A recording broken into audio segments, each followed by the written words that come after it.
Hello everyone. तो अभी आपके एग्जाम आने वाले हैं बीटेक के दिसंबर में, आपको भी पता है। तो मैं क्या करती हूँ, टॉपिक वाइज सब जो भी इंपॉर्टेंट क्वेश्चंस है वो मैं कोशिश करूँगी कि कुछ वीडियोज में आपको कवर करा दूँ। तो सबसे पहले जो M1 मैथ्स का मैट्रिक्स टॉपिक है मैंने वो उठाया है। तो जब भी हम किसी टॉपिक के क्वेश्चन करते हैं उससे पहले हमें पता होना चाहिए कि उसके अंदर है क्या, बेसिक है क्या। तो सबसे पहले मैं आपको बताती हूँ कि मैट्रिक्स क्या होती है। मैट्रिक्स का मतलब है कि इधर उधर सामान बिखरा हुआ है, आप उसको अरेंज करते हो। अब अरेंज कैसे करेंगे, रो वाइज या कॉलम वाइज करेंगे। तो ये मैथ्स का आपका जो चैप्टर है वो है यूनिट 5 है, मैट्रिक्स की है, जो MDU और IGU मीरपुर यूनिवर्सिटी में यूनिट 5 है। और याद रखना KU और अदर जो भी यूनिवर्सिटी है उन सब में ये मैट्रिक्स टॉपिक है। तो इसलिए आप सभी ब्रांचेज के लिए है, ये नहीं किसी एक ब्रांच के लिए, इसको ध्यान से देखना। तो सबसे पहले हम करते हैं कि मैट्रिक्स होती क्या है।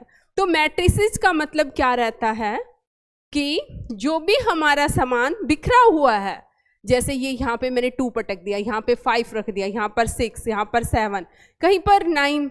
अब ये देखो, कोई इधर है, कोई इधर है, कोई इधर है, कोई इधर है, सामान अस्त व्यस्त है। इसको एक सिस्टमेटिक वे में अरेंज करना, कहने का मतलब है इसी नंबर्स को रो और कॉलम में अरेंज करना। जरूरी नंबर्स को, आप घर में भी सामान फैला हुआ है, मेडिकल स्टोर में देखते हैं कैसे लाइनों से रो और कॉलम वाइज आप दवाइयों को अरेंज करके रखते हैं, तो उनको ही हम क्या कहते हैं, मैट्रिक्स कहते हैं। तो देखो इसको किस तरीके से अरेंज कर दिया, 2, 5, 6, यहाँ पर 8 है, जैसे कि 2, 5, 6, 7, 8, 9। ये जो हॉरिजॉन्टल लाइन है, दीज लाइंस, इनको क्या बोलते हैं, रो।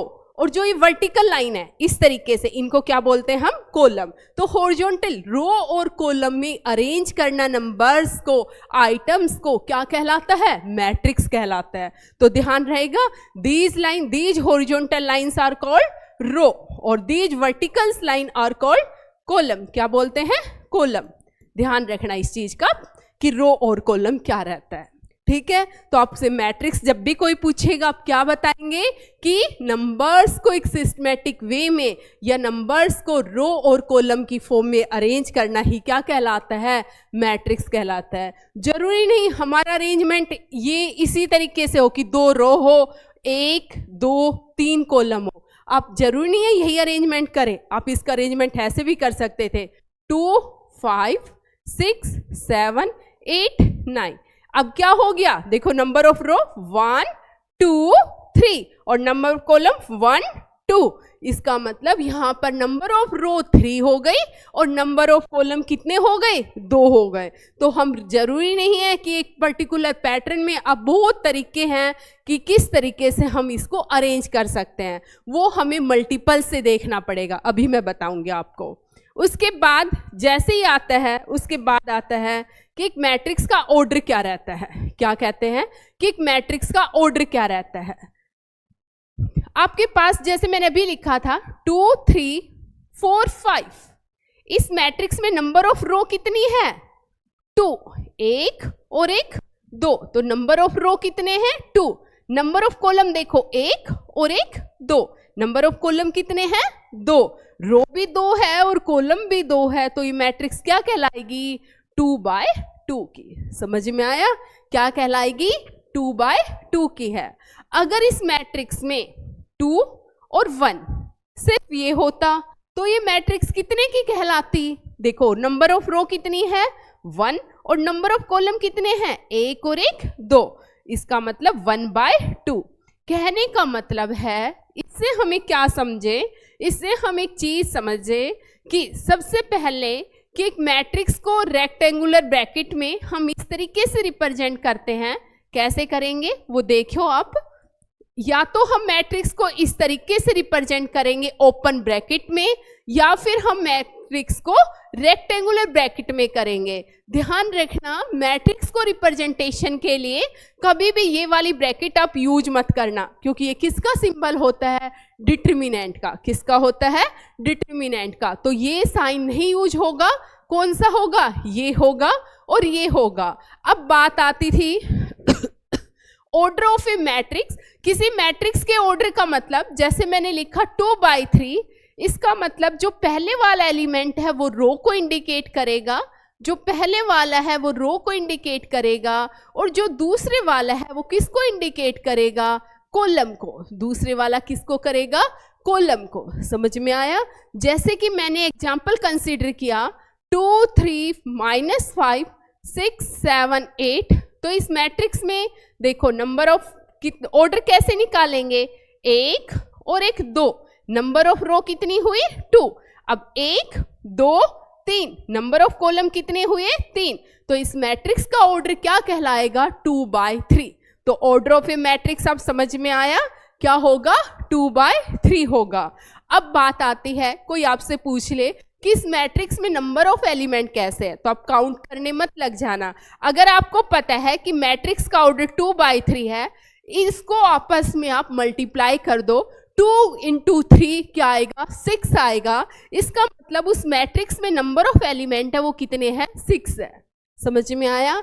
या आपके पास मैट्रिक्स है 1 2 3 4 5 6 7 8 9, कितने बाई कितने की है 3/3 की है, और आपको इसका नंबर ऑफ एलिमेंट पूछे तो अब आपको काउंट करने की जरूरत नहीं है, कितने होंगे 3 3 9। तो मैट्रिक्स के नंबर ऑफ एलिमेंट से मुझे लगता है कि आपको समझ में आ गया हो कि नंबर ऑफ एलिमेंट क्या है।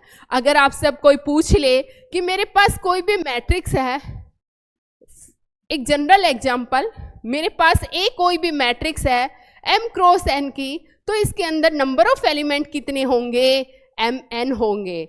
और एक और बात जो मैट्रिक्स में सबसे ज़्यादा ध्यान देने की है कि जो मैट्रिक्स है उसकी नोटेशन जो होती है, मैट्रिक्स के जो लेटर A B C ये हमेशा क्या होते हैं कैपिटल लेटर्स। कभी भी मैट्रिक्स को A स्मॉल a नहीं लिखेंगे, हमेशा कैपिटल A इक्वल टू, हाँ जो एलिमेंट है इसकी नोटेशन क्या आएगी AIJ, AIJ जनरल नोटेशन है, जहां पर जो I है, जहां पर जो पहला एलिमेंट है वो इंडिकेट करेगा कि कौन सी रो चल रही है, और जो इंडिकेट करेगा कि कौन सा कॉलम हमारा चल रहा है। समझ में आया?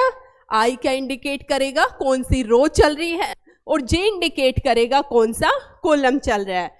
जैसे कि आपको हम नेक्स्ट में बताती हूं मैं कैसे करना है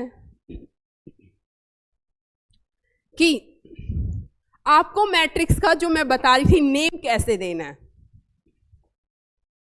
तो आपने क्या बताना है कि मैट्रिक्स की जो भी नेमिंग है, capital A, capital B, capital मतलब कहने का मतलब है कुछ भी लिखो वो कैपिटल में लिखा जाएगा। समझ में आया? लिखा कैसे जाएगा, A = AIJ, जहां पर I इंडिकेट करेगा रो को, J इंडिकेट करेगा कॉलम को, B = BIJ, जहां पर I इंडिकेट करेगा रो को, J इंडिकेट करेगा कॉलम को। अगर मैं जनरल लिखना चाहूं तो कैसे लिखेंगे, ब्रैकेट ये लगाई IJ। आपको देखना है कि I आपका कहां से कहां तक वेरी हो रहा है, वो यहाँ पर स्टेटमेंट में लिख देगा कि 1 से 2 तक है, 2 से 3 तक है, J वेरी हो रहा है 2 तक। समझ में आया? इसका मतलब क्या हुआ, A11, A12, A21, A22। A11 का क्या मतलब हुआ, फर्स्ट रो का फर्स्ट एलिमेंट। A12 का मतलब क्या हुआ, फर्स्ट रो का सेकंड एलिमेंट। A21 का मतलब क्या हुआ, सेकंड रो का फर्स्ट एलिमेंट। A22 का मतलब क्या हुआ, सेकंड रो का सेकंड एलिमेंट। समझ में आई? किस तरीके से आप बोलोगे, कैसे बोलेंगे? सबसे पहले हम क्या करेंगे कि कोई भी मैट्रिक्स है, जैसे कि हमने एक एग्जांपल लेते हैं कि मेरे पास A = हमने जनरल मैट्रिक्स उठाई A11, A12, A21, A22। अब इस मैट्रिक्स को कैसे बोलेंगे? अगर मैं A11 की बात करूं तो इसका मतलब क्या होगा, फर्स्ट रो का फर्स्ट एलिमेंट। A12 की बात करेंगे फर्स्ट रो का सेकंड एलिमेंट। A21 की बात करेंगे, देखो ये फर्स्ट रो थी, अब सीधी देखो फर्स्ट रो का फर्स्ट एलिमेंट, फर्स्ट रो का सेकंड एलिमेंट, सेकंड रो का फर्स्ट एलिमेंट, सेकंड रो का सेकेंड एलिमेंट दिख रहा है, इसका मतलब पहले वाला रो को इंडिकेट करेगा और जो दूसरे वाला है वो किसको इंडिकेट करेगा, कॉलम को इंडिकेट करेगा, ध्यान रखना। उसके बाद आपके पास आता है क्वेश्चन एग्जाम में, जहाँ से एक नंबर में आपसे जो 5 क्वेश्चन है ऑब्जेक्टिव, उनमें से पूछा जाता है जो सेक्शन 5 होता है कि एक मैट्रिक्स के पास 18 एलिमेंट है, एक मैट्रिक्स के पास 18 एलिमेंट है, तो इसका ऑर्डर क्या क्या होगा। मैट्रिक्स के पास 18 एलिमेंट होने का मतलब है m क्रॉस n कितना है, तो ऑर्डर पूछा है, इसका मतलब क्या हुआ, देखो किस कौन कौन को मल्टीप्लाई करे 18 आएगा, 1 गुना 18 18 आता है, 2 गुना 9 18 आता है, 3 गुना 6 18 आता है। उसके बाद आगे नहीं, उसके बाद हम इधर ही देखें, 18 क्रॉस 1 भी 18 होता है, 9 गुना 2 भी 18 होता है, 6 गुना 3 भी हमारा 18 होता है 18। इसका मतलब क्या हुआ, मैट्रिक्स का ऑर्डर क्या क्या हो सकता है, 1 गुना 18, 2 गुना 9, 3 गुना 6, 18 गुना 1, 9 गुना 2 और 6 गुना 3। अब आपको लगेगा कि मैम 3 गुना 6 और 6 गुना 3 तो बराबर होते हैं, 3 गुना 6 का मतलब भी 18 होता है, 6 गुना 3 का मतलब भी 18 होता है, 2 गुना 9 का मतलब भी 18 होता है और 9 गुना 2 का मतलब भी 18 होता है। फिर आपने अलग अलग क्यों लिखा, तो मैं एक बात आपको बता देती हूँ कि जब मैंने लिखा 1 गुना 18, इसका मतलब है मैट्रिक्स में 1 रो है और 18 कॉलम है, समझ में आया, 1 रो है और 18 कॉलम है, और 18 क्रॉस 1 का मतलब है कि 18 रो है और 1 कॉलम है। देखो मैट्रिक्स की फॉर्मेशन बिल्कुल चेंज हो गई है, उसका मतलब क्या था, समझ में आया कि मैट्रिक्स में 1 रो है और 18 कॉलम है, 1 रो है और 18 कॉलम है, समझ में आया। और इसका मतलब क्या है कि 18 रो है और कॉलम 1 है, ठीक है, समझ में आ गया। कैसे बनेगी, आप ऐसे बना सकते हो, 1 रो 1 रहेगी, 18 कॉलम, कैसे बनाएंगे, 1 2 3 4 5 6 7 ऐसे 18 तक, और जब 18 रो रहेगी तो इस तरीके से हॉरिजॉन्टली लिखेंगे। तो 1 गुना 18, 18 गुना 1 मैं लिखना भूल गई थी यहाँ पे, हाँ वो लिख दिया आगे। तो ये हमारा पॉसिबल ऑर्डर रहेगा, तो ऑर्डर का मतलब समझ में आ गया। अब जो नेक्स्ट हमारा आता है क्वेश्चन, हाँ आपको ये भी दे सकते हैं, नेक्स्ट में जो हमारा आता है वो आपसे एग्जाम में पूछ सकता है कि एक मैट्रिक्स कंस्ट्रक्ट कीजिए, कितने की करनी है, 2 बाय 2 की, कितने की करनी है, 2 बाय 2 की, जिसके एलिमेंट्स गिवन है aij equal to i plus J, aij equal to i plus A. तो 2 बाय 2, सबसे पहले आपको a लिखना है, 2 बाय 2 की है, इसका मतलब हुआ 2 रो है और 2 ही कॉलम है। क्या मतलब हुआ कि 2 ही रो है और 2 ही कॉलम है, तो कैसे कंस्ट्रक्ट करेंगे, देखो 2 रो, a1 1, आपको पता है a12, फर्स्ट रो के 2 एलिमेंट, a21 a22, देखो 1 और 1 2 रो हो गई और कॉलम भी कितने हुए 2। तो आप पहले जनरल फॉर्म लिखोगे, समझ में आया। सबसे पहले क्या लिखेंगे, जनरल फॉर्म लिखेंगे, लिख लिया। अगर वो 2 बाय 3 की कहता तो 2 रो होती और कॉलम कितने हो जाते हमारे, 3 हो जाते, समझ में आया। रो 2 होती और कॉलम कितने हो जाते हमारे यहाँ पर, 3 हो जाते। अब कैसे कंस्ट्रक्ट करना है, सबसे पहले a11 की बात कर रहा है, 1 + 1 2 आएगा। a12 की बात कर रहा है, i की जगह 1, j की जगह 2, a21 की बात कर रहा है, मीन्स i की जगह 2, j की जगह 1, a22 की बात कर रहा है, मीन्स i, देखो यहां से नोटेशन है, कभी सोचो कहां से ले रही हो, a11 इसका मतलब i की जगह 1 रखो, j की जगह 1 रखो, समझ में आया। a22 i की जगह 2, j की जगह 2, 2 + 2 4, समझ में आ गया। तो आपकी मैट्रिक्स क्या निकल के आई यहां से, 2 3 3 4। तो आपके पास कोई भी मैट्रिक्स कंस्ट्रक्ट करनी हो, आप एग्जाम में जल्दबाजी में नहीं करना। सबसे पहले मैट्रिक्स की जनरल नोटेशन लिखना, उसके बाद अगर A11 की बात कर रहे हो तो I की जगह 1, J की जगह 1, A12 की बात कर रहे हो I की जगह 1, J की जगह 2, A121 की बात कर रहे हो I की जगह 2, J की जगह 1, A22 की बात कर रहे हो I की जगह 2, J की जगह 2। समझ में आया किस तरीके से करना है?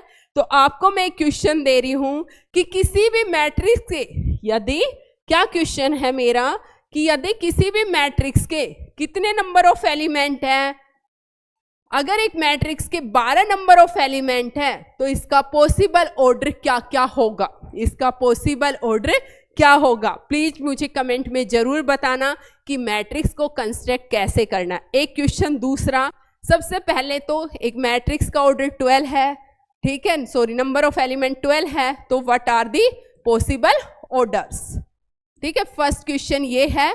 और उसके बाद एक मैट्रिक्स कंस्ट्रक्ट करनी है A = AIJ कितने बाई कितने की, 2/3 की, जहां पर क्या होगा AIJ किस तरीके से होगा, mod I - J/2। समझ में आया?